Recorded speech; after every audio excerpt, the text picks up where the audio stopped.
আল্লাহর কাছে মাথা নত করেন। নবী বলেন মাথা যত নত করবেন আল্লাহ তত আপনাকে উপরে উঠাবে। দুনিয়ার মানুষ আপনার হিংসা করতে পারে, আপনার বিরুদ্ধে কথা বলতে পারে, এমন অবস্থা আপনি নমনীয় হন, বিনয়ী হন, আপনি মাথা ঝুঁকাবেন নিচে, আল্লাহ মাথাটাকে টেনে তুলবেন উপরে। সুবহানাল্লাহ। তাহলে ভাই বেশি বেশি কার কাছে চাইবো? আল্লাহর কাছে। দোয়াটা কি? আল্লাহ রাসূল সাল্লাল্লাহু আলাইহি ওয়াসাল্লামের একটা হাদিসের মধ্যে পাওয়া যায়, মুস্তাদরাকে হাকিমের মধ্যে এসেছে। যেই হাদিসের মধ্যে আল্লাহর নবী বলেছেন, আদ-দুআউ মুমিন সিলাহুল মুমিন।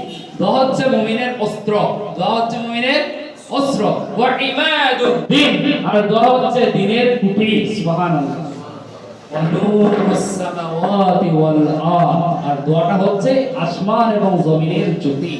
সুবহানাল্লাহ। তাহলে ভাই আমি এখন প্রশ্ন করতে পারি, আমি তো দোয়া করবই, তাহলে সর্বোত্তম দোয়াটা কি?